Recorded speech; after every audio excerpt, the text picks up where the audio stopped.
안녕하세요. 멜묵상. 오늘은 창세기 11장 1절부터 9절 말씀 보도록 하겠습니다. 이제 바벨탑 이야기가 나옵니다. 여러분, 바벨탑 이야기는 굉장히 흥미롭고 재미있죠. 그리고 유명한 이야기이기도 합니다. 근데 그만큼 유명하고 흥미롭지만 되게 미스테리어스한 내용도 꽉 차 있죠. 한번 내용 살펴볼까요? 1절부터 보도록 하겠습니다. 온 땅의 언어가 하나요, 말이 하나였더라. 자, 이제 이야기를 통해서 결국은 언어와 말이 이제 다 흩어지는 장면을 이제 그려내려고 복선을 까는 겁니다. 이에 그들이 동방으로 옮기다가 신할 평지를 만나 거기 거류하며, 우리가 이미 10장에 보면요, 언어가 흩어졌다는 얘기가 나와 있어요. 그 셈과 함과 야벳의 족보 있잖아요. 우리 족보를 쭉 보면서 언어가 흩어졌다는 얘기가 나와 있거든요. 근데 11장에 와가지고 언어가 하나다 그러니까는 뭐야 이거 가짜인가 이렇게 생각할 수 있지만은, 이 11장은 이제 그 과정 중에서 있었던 한 사건을 집중 조명해서 이제 이야기를 해주는 거예요. 어제 우리가 봤지만은 벨레게 때에 나라가 나뉘었다고 그랬죠. 이 민족이 나뉘었다고 그랬죠. 그게 사실 바벨탑 사건이거든요. 그래서 자 보세요. 이제 바벨탑 사건을 설명을 하는 겁니다. 이제 노아의 홍수가 끝나고 그리고 이제 셈과 함과 야벳을 통해서 이제 많은 민족들이 생기지만, 그게 이제 얼마 안 된 시점인 것 같습니다. 정확히 우리가 바벨탑 시점이 언제인지는 확실히 알 수가 없어요. 그렇지만 얼마 안 된 시점인 것 같습니다. 이제 사람들이 모여가지고 서로 말을 합니다. 자, 우리가 벽돌을 만져서, 우리가라고 번역된 이 단어는 이제 개역개정에는 번역이 안 돼 있어요. 우리나라 말은 주어를 안 써도 말이 되잖아요. 근데 이제 히브리어에는 우리가가 이렇게 계속 반복됩니다. 우리가 되게 많이 반복돼요.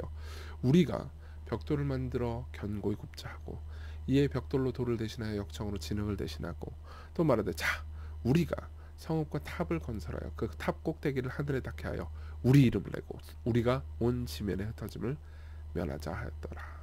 자, 이게 뭘까요? 이게 사실은 이제 문제였다는 거예요. 이게 이제 죄였다는 건데, 나중에 이제 우리가 좀 생각해 볼 수 있는 건, 이게 뭐가 문제지? 이런 생각을 할 수 있습니다. 그러니까 바벨탑 때 사람들이 가지고 있었던 죄가 무엇이었는지에 대해서 깊이 좀 알 필요가 있거든요.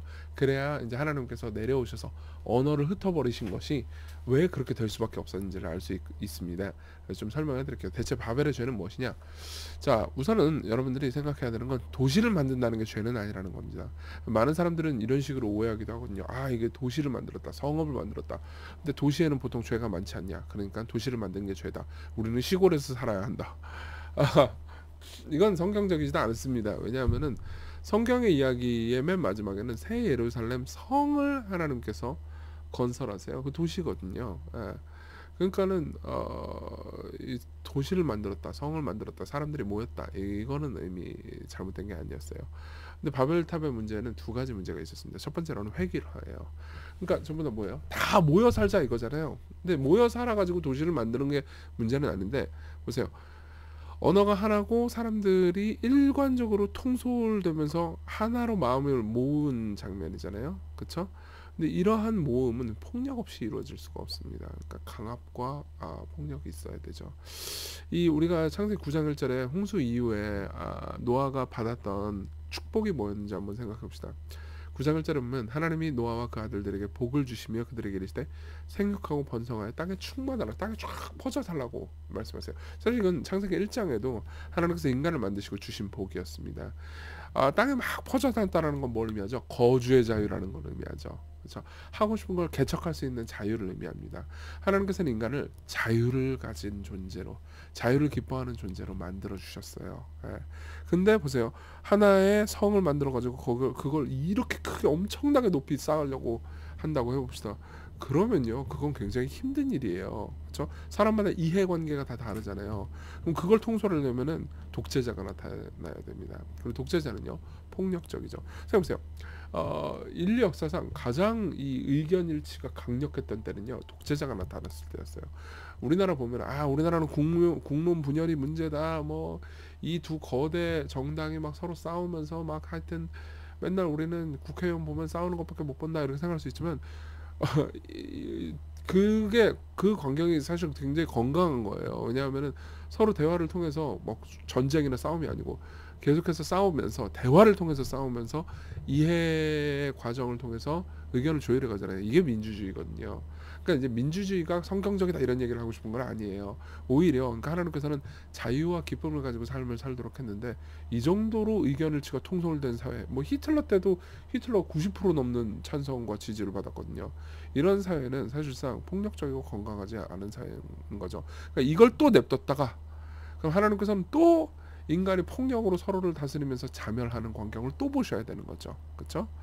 두 번째로는 인간이 하나님 대신 기술을 하나님으로 섬기고자 했다는 거죠. 자, 흩어짐을 면하자라고 4절에 이렇게 얘기합니다. 온 지면에 흩어짐을 면하자.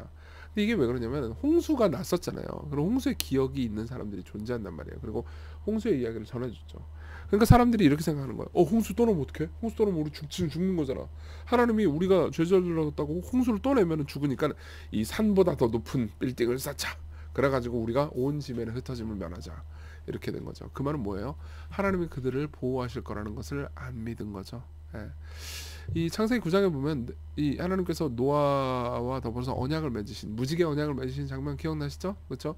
무지개가 구름 속에 나타나면 내가 다 너희와 함께 육체를 가진 모든 생물 사이에 내 언약을 기억하리니 다시는 물이 모든 육체를 멸하는 홍수가 되지 아니할지라. 그렇죠? 이 약속을 이제 안 믿은 거예요. 예. 하나님의 약속을 믿느니 내 기술을 믿겠다.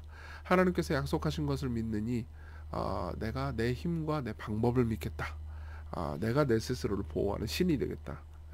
이렇게 생각을 하는 거죠. 우리도 보통 그렇죠. 하나님의 약속을 믿느니 내 스스로의 방법, 하나님께서 내 삶을 돌보시고 그분께 순종하면 내 삶을 앞으로 인도해 줄 것이다 라는 걸 믿느니 내 방법과 내 기술을 우리가 신뢰하는 경향이 있잖아요. 이게 바벨의 죄였던 거죠. 그래서 어떻게 하시냐? 하나님께서 내려오십니다. 사람들이 건설하는 그 성읍과 탑을 보려고 내려오세요. 그러니까 되게 재밌는 게 뭐냐면 우리는 하늘까지 탑을 쌓을 거야. 그런데 하나님 입장에서는 야, 안 보인다. 내려오지 않으면 보이지가 않겠는데? 그래가지고 내려오신 거죠. 그러니까 인간이 아무리 교만해져봤자, 인간이 자신의 기술과 능력으로 아무리 하나님께 도전해봤자 하나님께 닿을 수 없다는 거죠. 이걸 이제 이렇게 역설적으로 표현합니다. 근데 아까 우리가 보면은 3, 4절에 우리가가 되게 많이 나왔죠. 근데 또 그 다음 보면요, 6절부터 보세요. 여호와께서 이르시되 이 무리가 한 족속이 언어도 하나이므로 이같이 시작하였으니 이후로는 하고자 하는 일을 막을 수 없으리로다. 자, 우리가 그러니까 삼위일체 하나님도 내려오십니다. 내려오시면서 우리가 거기서 그들의 언어를 혼잡하게 하여 그들이 서로 알아듣지 못하게 하자. 이렇게 하십니다. 무슨 말입니까? 그들의 의견일치가 됐지만 그 안에는 폭력이 있었습니다. 그리고 하나님께서는요, 그들이 오히려 자유롭게 살 수 있도록 언어를 흩으신 거죠. 그렇죠? 그러면서 이해하지 못하면 어쩔 수 없잖아요. 그렇죠? 어쩔 수 없기 때문에 자유를 허락받을 수 있었던 거죠. 그래서 8절에 여호와께서 거기서 그들을 온 지면에 흩으셨으므로 그들이 그 도시를 건설하기를 그쳤더라. 그러니까 도시가 나쁜 게 아니라고 그랬죠. 이제 결국은 흩어졌습니다. 그 말은 무슨 말입니까? 사람들은 자유롭게 선택하면서 살 수 있게 됐다는 거죠. 그러므로 그 이름을 바벨이라니 이는 여호와께서 거기서 온 땅의 언어를 혼잡하게 하셨습니다. 여호와께서 거기서 그들을 온 지면에 흩으셨더라. 자, 적용을 해볼까요? 기술과 방법이 아닌 하나님을 신뢰합시다. 하나님이 없는 사람들은 기술과 방법을 통해서 삶의 구원을 추구하지만 하나님의 사람들은 기술과 방법을 사용하긴 해요. 그걸 멀리한다는 게 아닙니다. 근데 기술과 방법을 의지하지는 않습니다. 오히려 이 모든 것들을 겸손하게 주께 드릴 줄 알죠. 제가 되게 많이 인용하는 말인데요. 여러분들이 기술과 방법을 의지하지 않고 하나님을 의지하잖아요. 그럼 여러분은 어떤 사람이 되냐? 기도의 사람이 됩니다. E.M. 바운즈라는 사람은 기도의 능력이라는 책에서 이렇게 얘기해 줍니다.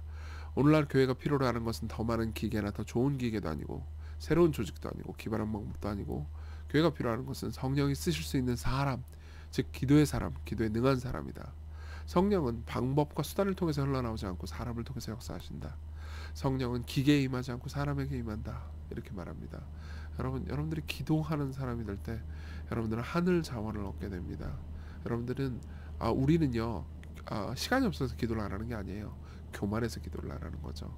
여러분, 우리는 우리의 힘과 능력으로 살 수 없습니다. 하나님께서 우리에게 베풀어 주시는 능력으로 우리의 기술로 살 수 없습니다. 하나님께서 우리와 함께 하시는 그분의 돌봄으로 살아갈 수 있습니다. 기도에 전념했으면 좋겠어요. 두 번째로는요, 겸손을 통해서 살아가는 삶이죠. 사도행전에 보면요 이런 이야기가 나옵니다. 사도행전 2장에 보면 성령이 사람들에게 임하시는데 수많은 언어를 쓰는 사람들이 다 똑같이 서로를 이해하고 알아듣는 장면이 나옵니다. 2장 8절에 보면 우리가 우리 각 사람이 난 곳 방언으로 듣게 되면 어찌 됨이냐. 바데인, 메데인, 엘람인, 메소포타미아, 유대, 갑바도기아 수많은 곳에서 온 사람들이 11절에 보면요. 우리가 다 우리의 각 언어로 하나님의 큰 일을 말함을 듣는도다 하고 무슨 말입니까? 그렇게 분열되어 있는 사람들이 하나가 됐습니다. 예. 언어가 혼잡해졌잖아요. 근데 다양한 언어지만 알아듣기 시작해요. 이건 굉장히 상징적인 사건입니다. 우리가 그리스도 안에 있을 때 우리는요 서로를 진정으로 이해하고 소통할 수 있게 되죠. 예. 여러분들이 서로를 언어가 똑같아도 똑같이 한국말을 써도 이거 도무지 말이 안 통한다라고 생각하는 경우가 있을 거예요. 저는 예수 그리스도를 알고 그분을 만나서 그러니까 이게 좀 진솔한 고백이기도 한데요. 그분에 관한 이야기를 할 때 진짜 우리가 통하는구나라는 생각을 할 때가 참 많았습니다. 여러분들 마찬가지예요. 같은 나라 말을 쓴다고 통하는 게 아닙니다. 여러분들이 복음을 나눌 때 성령의 능력으로 충만할 때 하나가 될 수 있는 거죠. 오순절은요. 바벨탑의 역전이었습니다. 성령 하나님께서 임재하셨을 때 바벨의 저주가 풀렸죠. 그리고 그 바벨의 저주가 풀리기 위해서 예수께서 이 땅에 오셨습니다. 사도행전 2장에 보면요. 베드로가 이렇게 얘기합니다. 이스라엘 온 집은 확실히 알지니 너희가 십자가에 못 박은 이 예수를 하나님이 주와 그리스도가 되게 하셨다고요. 예수님이 십자가에 못 박히셨기 때문에 소외된 우리가 서로 불통했던 우리가 그리스도 안에서 하나가 될 수 있습니다. 이 땅에 내려와서 언어를 흩으셨던 그 하나님은요. 우리를 하나 되게 하시기 위해서 다시 내려오셨습니다. 그리고 우리에게 다시 복음 안에서 서로 소통할 수 있게 되고 무엇보다 하나님과 서로 소통할 수 있게 기도를 주신 그 하나님 있잖아요. 그 예수님은 겟세마네 동산에서 기도하실 때 하나님과의 불통의 고통을 겪으셨습니다. 예수님이 기도할 때 하나님은 철저하게 그분을 외면하셨죠. 그래서 우리가 하나님과 소통할 수 있게 되고 결국은요. 하나님의 은혜 안에서 그분의 돌봄과 보호를 받게 될 수 있습니다. 우리 같이 기도합시다. 기도할 때 우리 인간적인 방법과 기술로 참 제 삶을 꾸려갔을 갈 수 있다고 많이 생각했는데 겸손히 기도로 당신께 나가게 해달라고 그리고 겸손한 삶을 살아가게 해달라고 우리 같이 우리 특별히 기도하는 사람이 되게 해달라고 같이 기도했으면 좋겠습니다.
기도하겠습니다. 은혜로우신 하나님, 우리를 겸허하게 해주십시오. 우리가 당신 없이 살 수 없다는 것을 생각하게 해주십시오. 그동안 하나님께 간구하지 않고 삶을 살았던 것, 우리의 생각과 우리의 지성과 우리의 조건만 의지하면서 마치 그것이 우리를 보호해 줄 것처럼 생각하고 살았던 것을 회개합니다. 오늘 당신의 돌봄과 보호 아래서 기쁨으로 살아가게 해주세요. 예수님 이름으로 기도했습니다. 아멘.